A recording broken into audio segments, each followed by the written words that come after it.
Welcome back to On the Same Page. We are on Daf Ayin Ches Amud Aleph, 78a of Maseches Kiddushin. We're starting on the second line of the page. In the middle of the line, the Gemara says, Amar Rav Yehuda. Rav Yehuda said, Kohen Gadol be'almana loke shtayim. If a Kohen Gadol marries an almana, marries a widow, he gets malchus, he gets lashes twice for two different transgressions.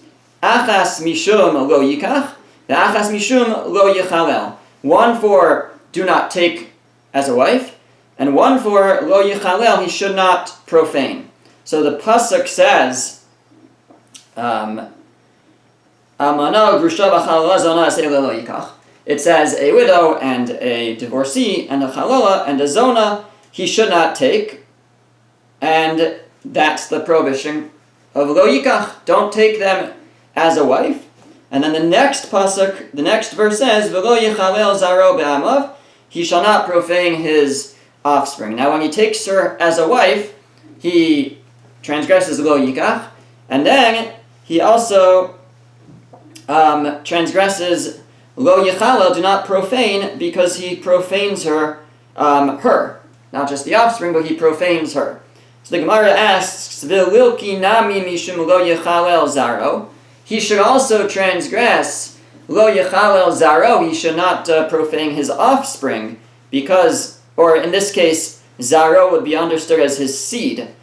We don't know if it will produce offspring yet, but his seed is profaned if it's involved, if he has intercourse with this woman, because it is forbidden and it profanes his seed. So he should also transgress lo yechalel zaro.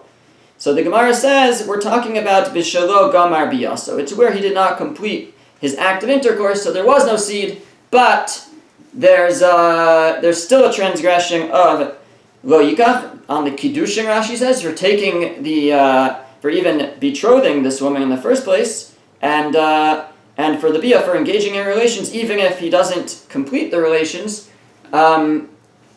he just enters her, that's enough to transgress, to be mechalel her, to consider a biyah, to consider intercourse with her, and he would make her a chalala, this widow, and he'll transgress, like I said, he'll get lashes, he'll get malchus for both things. Masiv Rava asked a contradiction from a brisa. The brisa says, Almana ugerusha, if a Kohen Gadol has relations with a widow and a gerusha, and a divorcee, so, loke mishum shnei shemos.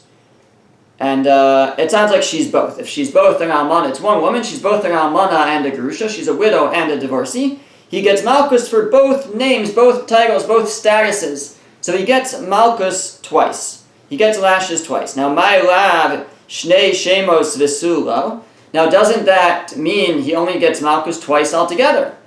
So, that's a question, a contradiction to what Rav Yehuda said, because Rav Yehuda said that just for an almana, just a widow, he'll get lashes twice. One for lo yikach, one for lo yichalel. And now the brisa says that if she's both a widow and a divorcee, he'll get lashes twice. It sounds like that's it. So that's the implication. So the Gemara says, no, shnei shemos, alzeh ushnei shemos alzeh. No, what it means is twice for each one. So there's lo yikach, don't take as a wife, and so if he betroths this woman, he gets malchus because he's betrothing a widow, and he's also betrothing a divorcee. So that's twice, and then again when he has relations with her, that's lo yichalel. He gets he transgresses twice there as well, and that's what it means. So when it says in this brisa that he's loke mishum shnei shemos, he gets malchus for both statuses, it means malchus for both statuses for lo yikach, for taking her as a wife, and malchus for both statuses for lo yichalel, for profaning her. Ihachi, the Gemara says, if so, ema seifa. What about the next part of the brisa? The brisa says, gerusha v'chalutza eino chayav mishum eino chayav elo mishum achas. It's as if she's, instead, let's change the case, she's a gerusha and a chalutza. so she's a divorcee, and she's also a chalutza. She's a woman who was at some point married to a man who died without children, and the brother, instead of doing yibum, did chalitza, so she's a chalutza. So there it says, if this Kohen Gadol, or Kohen, would marry her, so he would only transgress once. Why only once? So the only once, because chalutza to a Kohen Gadol is only d'Rabbanan. So it's only rabbinically forbidden. Meaning the Torah forbids him to marry a gerusha, and a Kohen to marry a gerusha, divorcee, never forbade a chalitza, a woman who received a chalutza, a woman who had chalitza, but the rabbis tacked it on because it's similar to gerusha, it's like a divorcee, so it's rabbinically prohibited, but he's not going to receive malchus, lashes, for transgressing the rabbinic prohibition. So there he only gets malchus once. But again, the implication is only once. And it sounds like once altogether. So the Gemara says, Hachi Kamar. Now this is what it's saying. Eino chayav ela al achas. No, he only gets malchus on one of those two things, ula olam shnei shemos. But it's still two different transgressions. So what it's saying, when it says he only gets malchus once, it means on one of those two things, on the gerusha aspect of her, on the gerusha status, that she's a divorcee, he'll get malchus. How many times will he get malchus for that? Twice, because once for lo yikach, for marrying her, and once for lo yichal, for profaning her. The Gemara asks, the chalutza d'Rabbanan, is the prohibition of a Kohen to a chalutza really only a rabbinic prohibition, v'hatanya, but we're learning a brisa. The pasuk says gerusha. It says he can't marry a gerusha, a divorcee. Ainli ella gerusha. I only know that he can't marry a divorcee. Chalutza minayin, but how do I know that he can't marry a chalutza? Talmud lomar v'isha. So you have there this extra word, v'isha gerusha. The pasuk actually says isha zona v'chalala lo yikachu. A woman who's a zona chalala, they, meaning kohanim, should not marry. V'isha gerusha me'isha lo yikachu. And a woman who's divorced from her husband. Why do they have to repeat and a woman? I already said we're talking about a woman. It should have just said ugrusha. The word isha is extra. It's coming to include something. It's coming to include a chalutza. So it sounds like it's d'oraisa. We're learning it from a pasuk. It sounds like it's a Torah prohibition. Why would the brisa say you only get malchus with regards to her being a grusha, but not with regards to her being a chalutza? Gemara says, no, really midrabanan, really it is rabbinic. Ukra is machta ba'alma. The pasuk is just a support. It's not really a full-fledged drasha. There's something, you have to understand drashas a little better, explore this more to understand why it's not a proper drasha, why it's not a deraisa. But it's not fully alluded to in the pasuk. It's just a hint to it. It's only it's really derabban, and the rabbis found a support for it from this pasuk. Okay. Amar Abaye. Abaye says, going back to a Kohen Gadol who marries either a widow or a grusha, or a regular Kohen marries a grusha, divorcee. So, Kiddush, Loke. If he gives her Kiddushin, already for that, he's Loke, he gets Malchus. It says, Lo Yikach, he can't marry her. Giving her Kiddushin is Kicha, is taking her as a wife. Baal, Loke. And then the second thing is if he has relations with her, then he also gets Malchus for that. That's the transgression of Lo Yichalal. Right? Kiddush, actually he elaborates. Kiddush, Loke, Mishum, Lo Yikach. If he gives her Kiddushin, he gets Malchus for Lo Yikach. Don't take her as a wife. Baal, and if he has relations with her, Loke, Mishum, Lo Yichal. And then he gets Malchus for Lo Yichal, do not profane her. That's the opinion of Abaye. The opinion of Abaye is already, if he gives her Kiddushin, he's already transgressed Lo Yikach, and he will get Malchus for that. Rava Amar, Baal, Loke. Rava says, no, only if he has relations does he get Malchus. Lo Baal, Eino Loke. If he does not actually have relations with her, even if he gives her Kiddushin, he would not get Malchus just for giving her Kiddushin, Mishum Dechsev, because the pasuk says, Lo Yikach v'lo Yichal. It says, don't take her as a wife.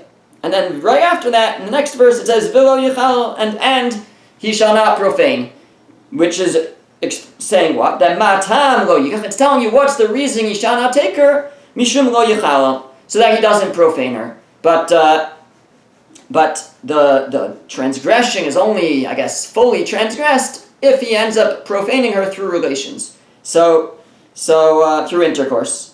So Rava says that, I think Rava would agree that the Kiddushin is forbidden, but it's not, it doesn't reach its full-fledged transgression unless it leads to a actual intercourse, and then he would get malchus for both that's kind of completion of the transgression of lo yikach, of taking her as a wife, and at the same time it's also a transgression of lo yichala. Umoda Abaye. Now going back to Abaye. Abaye said that for Kiddushin you get malchus already, for lo yikach, and for separately when he has relations, Baal, he gets malchus for lo yichala. Umoda Abaye. Abaye will agree b'machzir grushaso, that if a man remarries his divorcee, right? So I think we talked about last week, the Torah prohibits somebody from marrying a woman that he got divorced to if she married someone else in between. So if she didn't remarry in between, then he could remarry her. But once she marries somebody else and then is widowed or divorced from that second person, she cannot go back to her first husband, her previous husband. So that's called machzir grushaso. So Abaye agrees, she'im kidesh v'lo ba she'eino loke, that over there, if he just gives this woman he was previously married to Kiddushin, but he does not end up having relations with her, he would not get malchus for the Kiddushin. Why? Because it says over there, it says lo yuchab ala harishon asher shalcha lashuv lekachta, that her first husband that sent her out, that divorced her, cannot take her back. Lios lo leisha, to be an isha to him, to be a wife to him. So the Gemara elaborates, lekachta lios lo leisha. He can't take her to be for him an isha, to be for him a woman. Amar Achmana, that's what the Torah says. V'haleka, but we don't have that here until we have actual intercourse, because what is it adding lios lo leisha? It says he cannot take her. Lios lo leisha. So what does that mean, lios lo leisha? To be for him a wife. So that means he can't take her to have relations with her. He only transgresses, or at least only gets malchus, fully transgresses taking her if it leads to an actual bia, if it leads to lios lo leisha, to be for him a wife, to live as man and wife. And if it doesn't lead to bia, then he does not get malchus. So even though Abaye, when it comes to a Kohen Gadol marrying a widow, he would say that just the Kiddushin itself would he would get malchus, he would get lashes for just the Kiddushin itself. But when it comes to a machzir grushaso, a man remarrying his divorced wife that's not prohibited to him, he would not get malchus unless it leads to a bia. Umode Rava. Now back to Rava. Rava said that when it comes to a Kohen Gadol and a widow, or a Kohen and a Grusha and divorcee, you only get malchus after he does both Kiddushin, so have to be careful how we say this, as we're about to see. But so far we know that Rava said if he does Kiddushin and bia and intercourse, then he gets malchus for both. But just Kiddushin will not get malchus. So then it says, but Umo de Rava, the Kohen Gadol b'almana, but Rava will agree if a Kohen Gadol is with an almana, with a widow, without Kiddushin, she'im Baal v'lo Kiddush, if he had relations with her without Kiddushin, she'lo get, that he still gets malchus, because of v'lo yachal azaro b'amav, amar Rachmana, v'arei uchila. Because it says, don't profane your offspring, and he did. He profaned her, he profaned the seed. So he'll get malchus just for the relations themselves, the intercourse without Kiddushin, he would get malchus for. So even though Rava says that Kiddushin without bia would not get malchus, it's only if the Kiddushin leads to bia that the Kiddushin gets malchus. But bia without Kiddushin still gets malchus, because that's a transgression, and lo yachala, he should not profane her and her offspring. Ushnei modim. Now both Abaye and Rava agree, b'machzir grusha, so that when it comes to remarrying one's divorced wife, who married someone else in between. She'im bo'al v'lo kidei she'ein aloket. That if he just has relations with her but does not give her Kiddushin, he would not get Malkus for that. That would not be a transgression of this lav of Machzir Grushaso, of remarrying his divorced wife. Because the Torah only forbade, at least this transgression. There's other issues with being with a woman who's not married, but it's not a specific lav. It's not a specific lav that's punishable by Malkus. But in terms of Machzir Grushaso, of remarrying his divorcee, to transgress this specific prohibition, it has to be that he remarries her. If he just has relations with her, that's not a transgression, because it says that he cannot go l'kachta lios lo lisha, to take her as a wife. So it's only if he's taking her as a wife that he transgresses. Now both Abaye and Rava agree to that in this case, by Machzir Grushaso, it's only if there's actually Kiddushin there, but just relations, just intercourse would not get lashes, would not get Malkus for this transgression. Okay. So now we go to the two dots. Rabbi Yehuda Omer quotes from the Mishnah. The Mishnah was back on Ayin Zayin Amar Aleph 77a, and the Mishnah, the first half of the Mishnah talked about halal, different halachos regarding halalim, and then the Mishnah shifted to talk about gerim converts, and it said Rabbi Yehuda Omer. Rabbi Yehuda says, Bas ger zachar ke bas chalal zachar. The daughter of a male convert is like the daughter of a male halal. Now, the daughter of a male halal is a halala. So the daughter of a male convert, he'd be saying, has the status of a convert.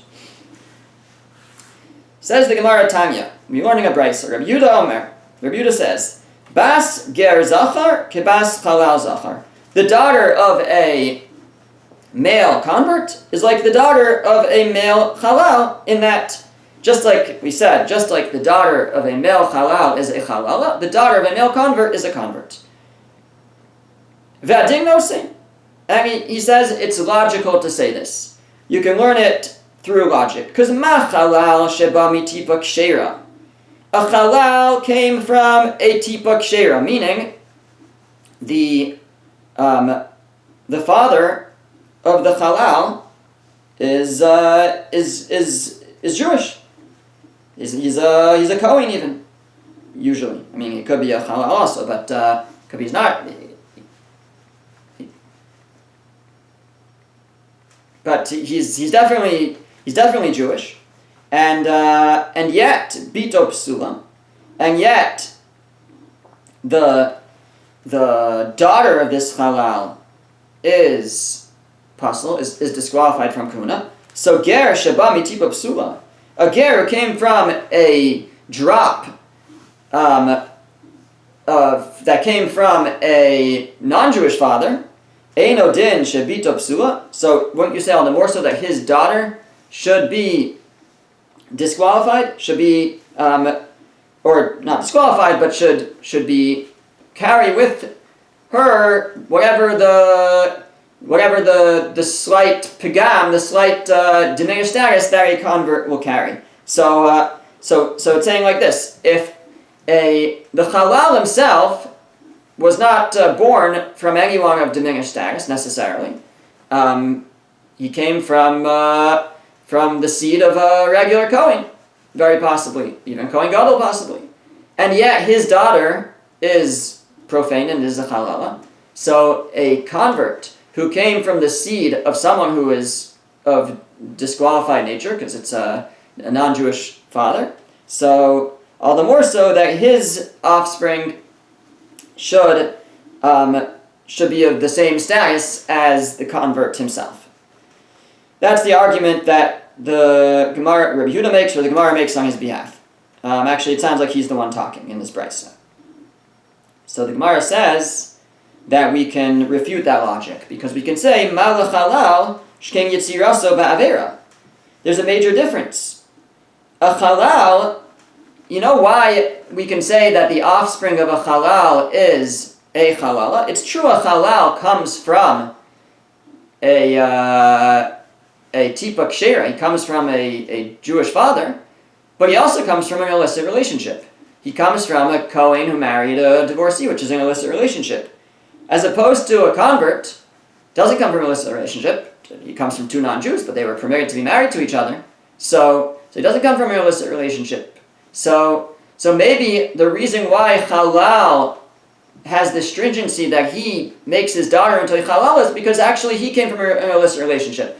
But a convert doesn't come from an illicit relationship, won't pass on his status to his daughter. So the Gemara says, Kohen Gadol be'almana yochiach. No. Kohen Gadol, who marries an almana, will refute that. She'ein yitziraso ba'avera. Because his formation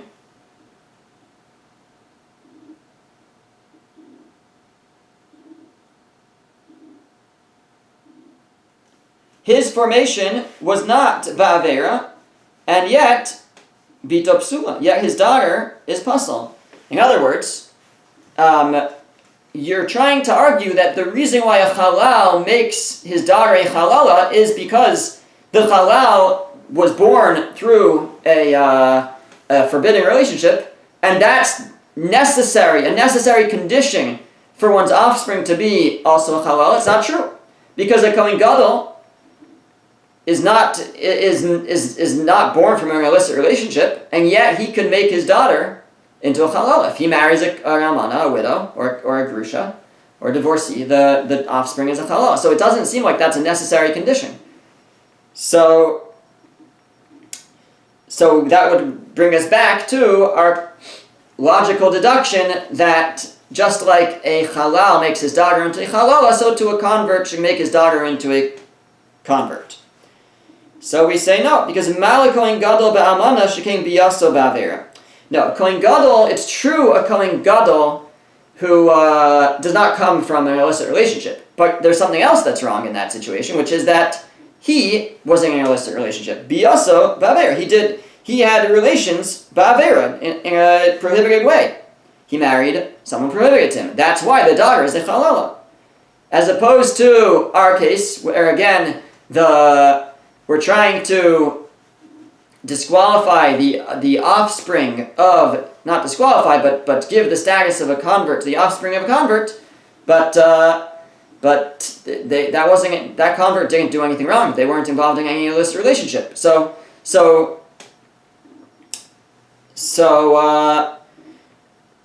maybe they're different. Maybe they shouldn't disqualify their offspring. So we say halal yochiach. Wait, but I can prove to you that it's not a necessary condition to make offspring halalim or disqualified. It's not a necessary condition for the bia to be ba'avera, for the intercourse to be ba'avera, because a halal is somebody who's born as a halal.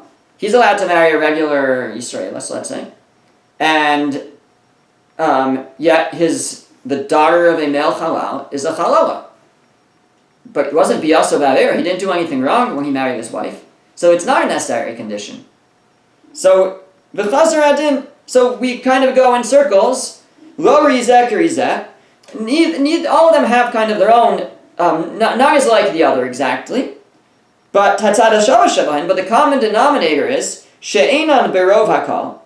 Is that they are not berov hakal, meaning literally it means they are not in the majority of the congregation, but as Rashi interprets it, they are different in some way. One is different in that he was created through Avera, through a transgression, right? If a halal was born from an illicit relationship.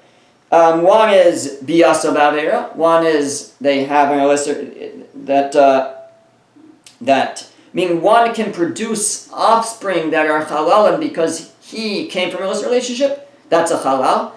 A Kohen Gadol could produce offspring of halalim if he's involved in an illicit relationship. But they are not birov hakol. Afani alvias hager. So I'll bring in a ger, a convert as well, she'eno birov hakol, who also has something that's different than everybody else in that he was bami tipa psula. The first thing we start with, he came from a non-Jew. He came from the seed of a non-Jew. So each one kind of has their standout thing, and which is, or they have a common denominator that they all have something that's not Barov HaKal. They all have something that's different than everybody else. So, Ubita Psula, and the daughter is puzzle. So the Gemara says, but that's not the greatest common denominator, because Mala Tzada Shava Shebahen, Shkin Yesh Bahem Tzada Vera. The common denominator of the Kohen Gadol and the Chalal is very different than the common denominator of that we grouped with it from the convert. The common denominator of the Kohen Gadol and the Chalal involves an Avera, involves a transgression. The Kohen Gadol had a forbidden relationship. The Chalal came from a forbidden relationship. So maybe there they produce offspring that are Chalalim. But the convert was not involved in any Avera, was not involved in any transgression. So yes, he came from Tipa Psula. He came from a disqualified drop, from a non-Jew, the seed of a non-Jew, but still, that's not related to the other things. And so why should it follow that also he passes on his status to his offspring? So the Gemara says, fine, you're right. So lo tema Kohen Gadol be'almana yochiach. So let's go back. We're not going to use the Kohen Gadol who marries the almana, the widow, as a refutation. Elaima, rather, let's say Mitzri Rishon yochiach. Let's say that a first-generation Egyptian convert should be the refutation. So let's take a step back. We started with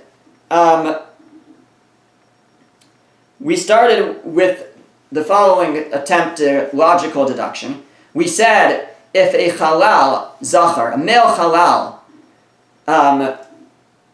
who does not come from Tipa Srucha, he comes from Tipa Kshera, he comes from a kosher seed, comes from a Jewish father, and yet he passes on his diminished status to his offspring. So a convert who comes from Tipa Psula comes from a disqualified drop from a non-Jew seed, so all the more so he should pass on his status as a convert to his offspring. So the Gemara said, well, that's not a good comparison because they're very different. The Halal was born through a forbidden relationship. His father was a Kohen or Kohen Gadol who was in an illicit relationship. That's how the Halal was born. Maybe he passes on his diminished status to his offspring, but somebody who wasn't born from a forbidden relationship, a convert, won't pass it on. So the Gemara tried to use a Kohen Gadol as a refutation to that, to show that even if you were not born from an illicit relationship, you still make Chalalim. But that ran us into a dead end. So now we're going back to that step, and instead of using the Kohen Gadol to prove it, we're going to use a Egyptian convert. An Egyptian convert an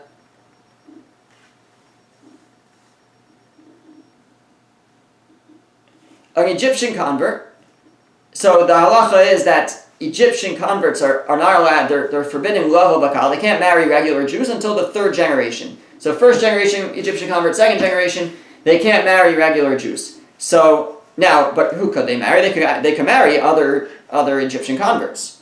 So maybe other converts in general. So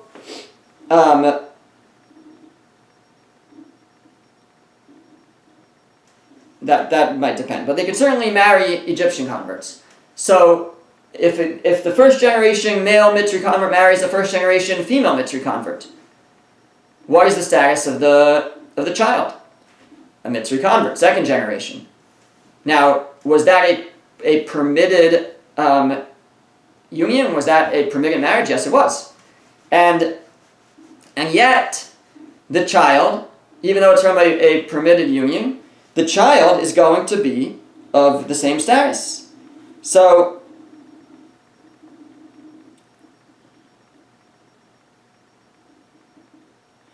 even the offspring of a permitted relationship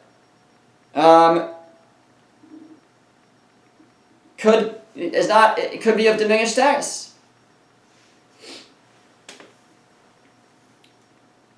So we see that that's not a required thing. It's not required to be from a forbidden relationship to produce that the next generation is actually, let's go back a step. It's not because they're permitted to marry each other. The Egyptian convert himself did not come from a forbidden relationship.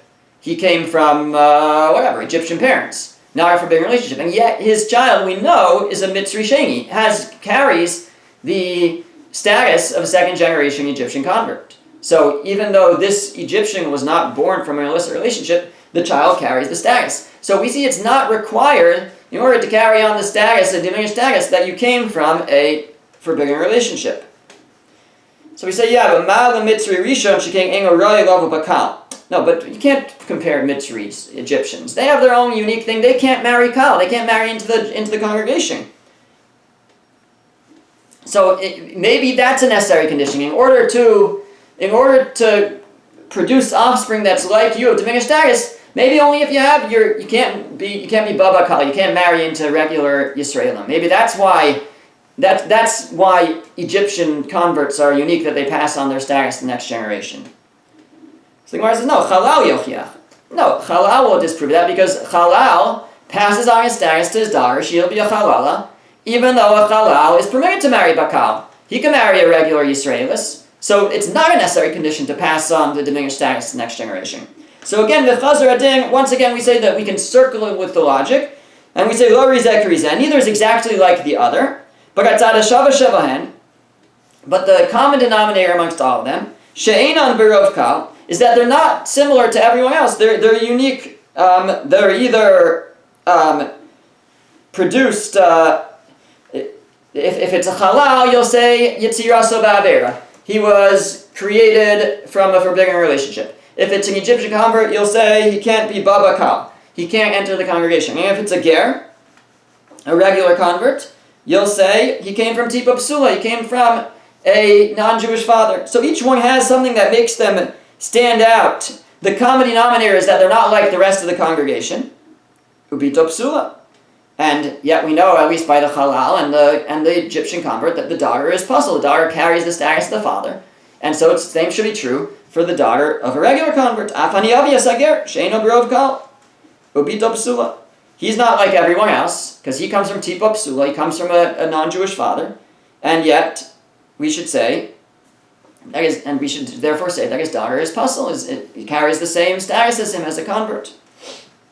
So we say, again, no, you can't prove from there, because Ma'ala Zada Shava Shebahen, Shkeng Poslim Bibi Yasam.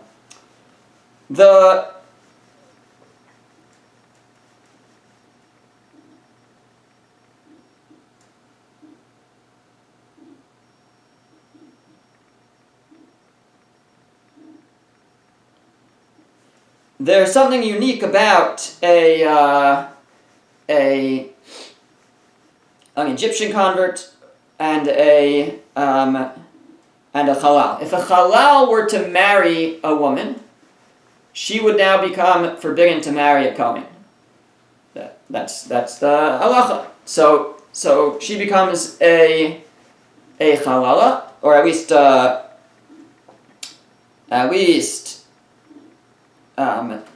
she can't marry a kohen. This is back on Ayin Daled Amud Beis.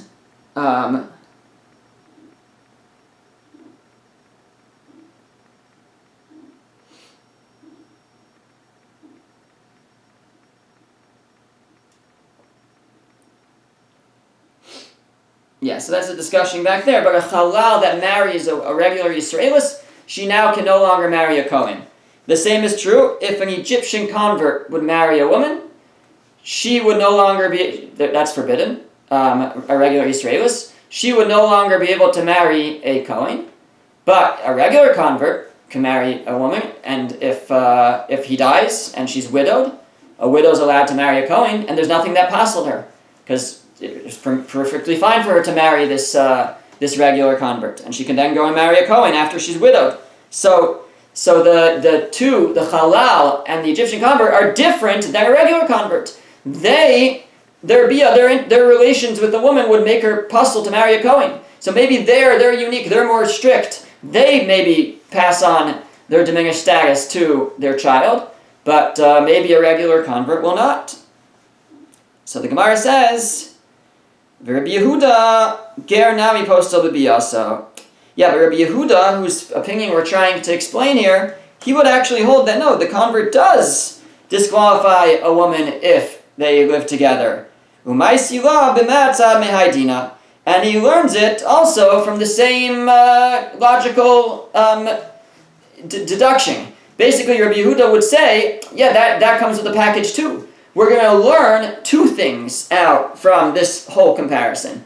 We learn from both the sort of the common denominator of halal and mitzri, ger mitzri, that a halal and a ger mitzri, they're both kind of, as we said, they're not like the rest of the kahal, and both of them, number one, pass on their status to the next generation. The daughter of a halal is a halala, the daughter of a mitzri convert is a mitzri convert second generation, and they both, if a halal or a mitzri convert has relations with a woman, she becomes disqualified to marry a Kohen.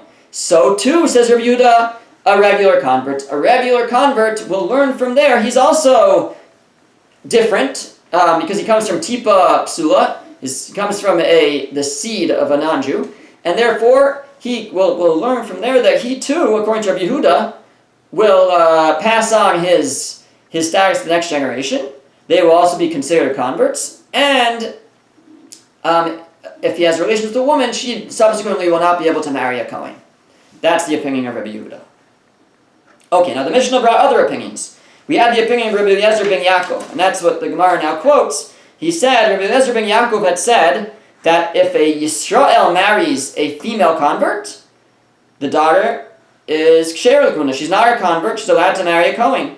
And if a male convert marries a Bas Yisrael, a born Jewish woman, the daughter can marry a Kohen. In other words, if either parent is not a convert, then the daughter does not carry the status of a convert. That's the opinion of Rabbi Eliezer ben Yaakov. It's only if both parents are a convert, so then the daughter has the status of a convert, according to Rabbi Eliezer ben Yaakov.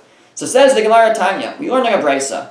Rabbi Shimon ben Yochai Omer, Rabbi Shimon ben Yochai says, this is a different opinion, he says, Giyores pechusa mibash shaloshana v'yom echad, kesher elkuna. For a Giores, a convert, a female convert, it's going to depend when she converted to determine if she's allowed to marry a Kohen or not. If she converted when she was under 3 years old and a day, she's allowed to marry a Kohen. What's the difference? The difference is we consider in halacha, we consider 3 years old to be the age that a woman's virginity comes, her hymen grows in.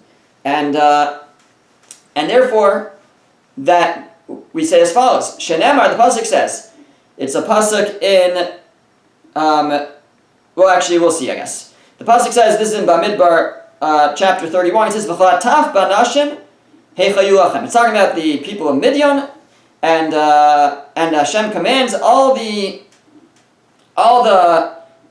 female children, you should leave alive for you. So, what does that mean? So, it sounds like to marry them. It sounds like you should leave alive to be able to marry them. So, but amongst the people in battle there was Pinchas. Pinchas was a Kohen. So, it sounds like as long as they're taf, as long as they're children, and they convert as children, and we're going to say that means under 3, so then they're permitted to a Kohen. That's what you can see from here. And so the opinion of Rabbi Eliezer, of Rabbi Shimon bar Yochai is as long as it goes by when their bisulim grows in, when their virginity grows in, and as long as it grows in as long as the conversion happens before it grows in, so then they are permitted to marry for Kohanim. If it comes in after they convert, then if it comes in before they convert, if they convert after it's already in, so then they would not be able to marry a Kohen. The Rabbanan, and the Rabbanan who argue on that, and say either way, you can't marry her if she's a convert. A Kohen can't marry any convert. When it says that you should leave them alive for you, I mean, even for Pinchas, it means as slaves and maidservants. Doesn't mean to marry them, it means as maidservants. And then the Gemara says, V'kulan mikra echad darshu. All these different opinions are really coming from the same pasuk. The pasuk is Almana ugrusha lo yikachu lahem lenashim. The pasuk is in Sefer Yechezkel. And it says to the Kohanim, it says, a widow and a divorcee they should not take as a wife, ki'im, except bisulos mizara beis Yisrael. They should only take bisulos, virgins, from the offspring of Zera beis Yisrael. So, the offspring of the seed of the house of Israel. So what does that mean? They should only take bisulos from the seed of the house of Israel. So Rabbi Yehuda held ad is kol zera Yisrael. What it means is all the seed has to be from Israel, meaning both parents have to be non-converts in order for the child to be a non-convert and marry a Kohen. As long as either parent is a convert, Rabbi Yehuda holds that the child has the status of a convert and cannot marry a Kohen. That was, Rabbi Yehuda was the first opinion that we spent all that time on trying to deduce the source that the daughter of a convert is like a convert. So he holds that either way, if either parent is a convert, the child has the status of a convert, the daughter will not be able to marry a Kohen. Rabbi Eliezer ben Yaakov Savar, Rabbi Eliezer ben Yaakov holds, Mi zera vafilu mikza zera.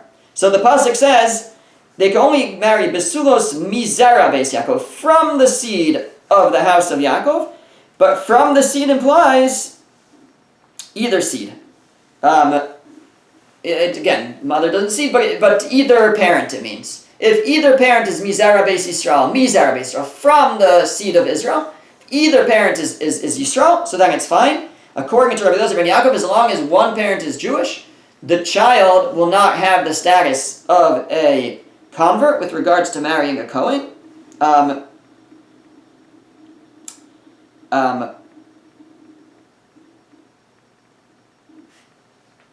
At least the mother should have to be Jewish, it would seem. It's enough for the mother.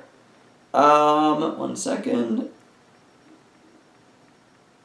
Yeah, right. They're both Jewish. We're talking about whether they were born Jewish or not. So as long as one of the parents was born Jewish, even if the other one is a convert, the child will not have the status of a convert. It's only if both the parents are converts, according to Rabbi Eliezer ben Yaakov, that the child has the status of a convert, and can't marry a Kohen. And then we have Rabbi Yossi Savar Misha Nizra'u b'Yisrael.